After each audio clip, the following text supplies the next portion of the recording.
there's no way that we're going to live together before we get married. You know, shack up and cohabitate. You know how some couples live together, they play house for a little while, test drive each other, then they get married?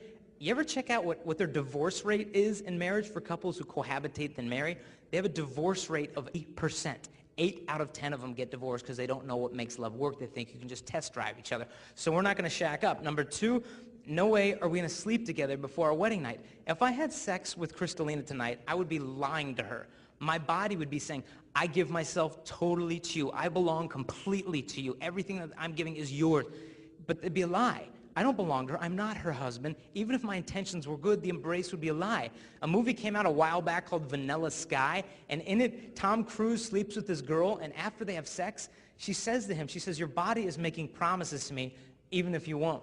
And the embrace of sex is that promise. I give myself completely to you. And unless I'm married, it's simply not true. And you might be thinking, okay, Jay, look, I get it. Okay, Jason, you shouldn't use a girl. But Jason, what if it's not like that? What if it's not like every time you get together, you're having sex? What if you really love each other and you totally agree that you're ready for this? Why can't you have sex? I'd say step back. What is love? Love means you do what is best for your beloved. And I ask you, is it best for Kristalina to wake up tomorrow morning thinking, am I going to be 2 weeks pregnant on our wedding day? Is my mom going to find out? Am I going to get disease? Am I getting used? Is it best for a girl to put her through these fears? It never is. So why are we abstinent? It's not because we're afraid of pregnancy or disease. It's because of love. It is so simple, because love can wait to give, but lust cannot wait to get. And if you're in a sexually active relationship, you can take the sex out and you can see if there's love there. We did this where we were in Michigan, speaking of this huge public high school, and there's 1,000 freshmen and 1,000 sophomores. The juniors and seniors weren't at the talk. And so after the talk, I'm hanging out with some students in the front, and a senior runs into the auditorium, and he's all mad. And he's like, and he's running through. He's like, dude. He comes up to the front, and he's like, dude, who told my girlfriend all about secondary purity? And I said, me. He comes up, and he's like, dude, and I go, well, what's the problem?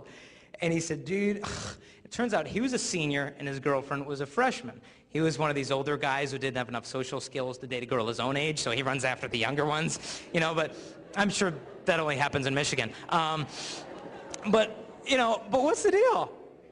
What's the deal with the older guy, younger girl thing? How come older girls almost never go for younger guys? The reason is this. Girls mature faster than guys do. I'm sure you girls are thinking, wow, thanks for the revelation. But think about it. Look at a 14-year-old girl.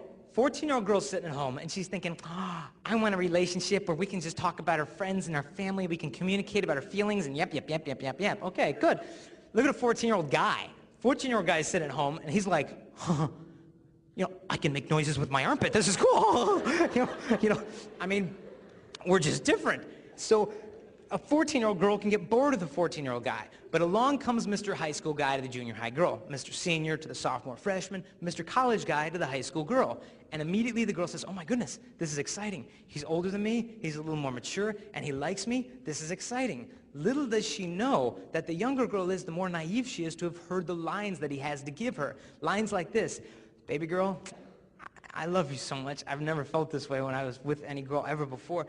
And I'm a guy in all of my temptations, but I don't want to pressure you to do anything sexually that you're not ready for, because I want it to be for the sake of love. And she thinks, oh, he's so loving.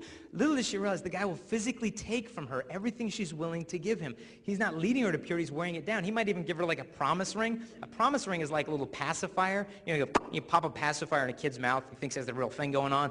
And an older guy might give a girl a promise ring so she thinks any sexual stuff they do together is more special because she's got a little bling bling thing going on. And this does not mean that all promise rings are bad. It doesn't mean that all older guys are bad. But if he's as good as you think he is, how come some girl his own age hasn't snatched him up by now? Older guys know that younger girls are less likely to refuse them because the girls want to win the older guy's approval, but to step back. And so this senior runs into the auditorium. He's all mad. And I said, what's the problem? And he goes, well, he said, I just saw my girlfriend in the hallway and she looked all happy. And I said, where you been the last hour? And she said, oh, enjoying my new purity. So I came in here to see what the heck happened to her. And I said, well, you can sleep with her again. Just marry her one day. And he's like, and I go, well, isn't she worth waiting for? And he goes, no. It is the love test. And only when love is put to the test can its value be seen. So have the courage to apply it. Thirdly, and this is huge, no way on earth are we going to put her body on birth control and contraception. How disrespectful could I possibly get to a woman's body to treat it like fertility is a disease, so we got to give her shots and pills so I can neuter her, so I can have lifeless love with her? You know what your doctors do not tell teenage girls about the pill? How many girls, when they gave you the pill, or Depo-Provera, that shot which neuters you for a couple months, did they ever bother to tell you, girl, oh, here's your pill, oh, and by the way, if you have 3 sexual partners in your life, you're 15 times as likely to develop cervical cancer. And if you're on the pill, this is worse, because the pill allows cancer-causing agents to have access to your body. Oh, and also, by the way, the pill also harms your immune system, so you're more likely to get sexually transmitted diseases.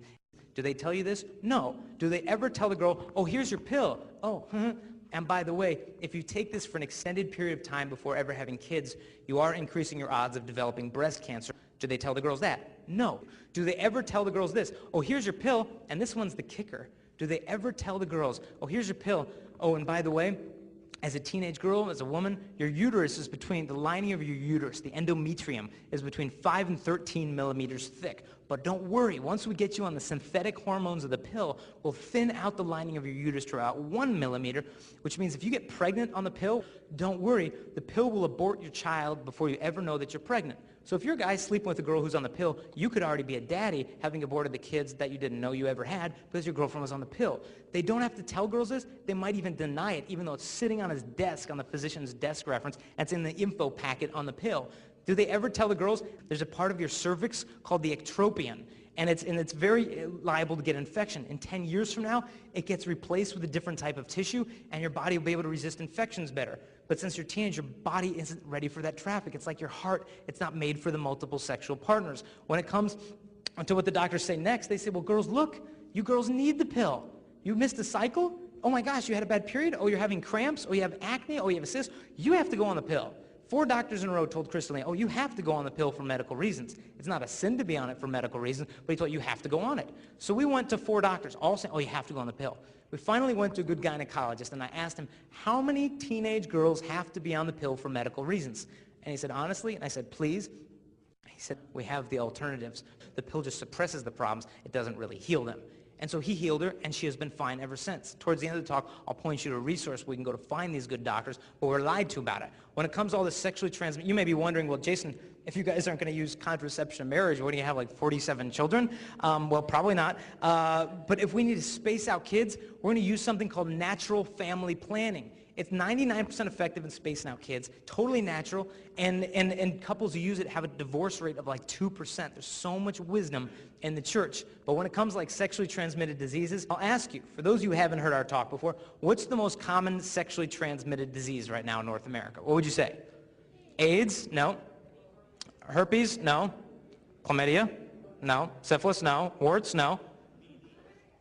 VD? No. Gonorrhea? Usually we come to high schools, I say, what's the most common STD? And they're like, AIDS, gonorrhea, chlamydia, syphilis. Some guy in the corner's like, crabs. And I'm like, no, it's not crabs, stay away from him.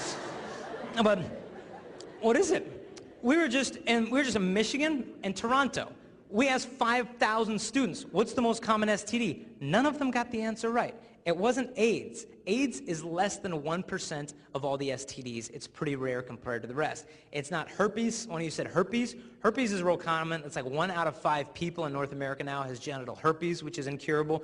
It's not chlamydia. Someone said chlamydia. Chlamydia is real scary because like half the guys who have it don't know that they're infected. They look fine.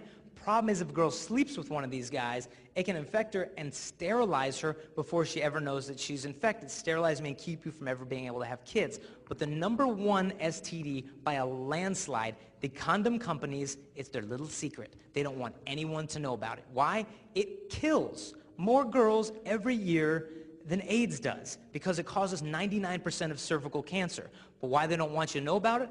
Is because the condom does not protect you from getting this STD, because it is spread from mid-thigh to mid-abdomen contact. Any skin-to-skin sexual contact in this region can transmit the virus. Even hand-to-genital contact can transmit it. But they're all hung up on safe sex, so you don't want them to know, they don't want you to know that that whole thing is a lie. As you said, it's human papillomavirus, HPV. 1% of people get genital warts. 99% don't get warts. You feel fine, you look fine, you don't get tested.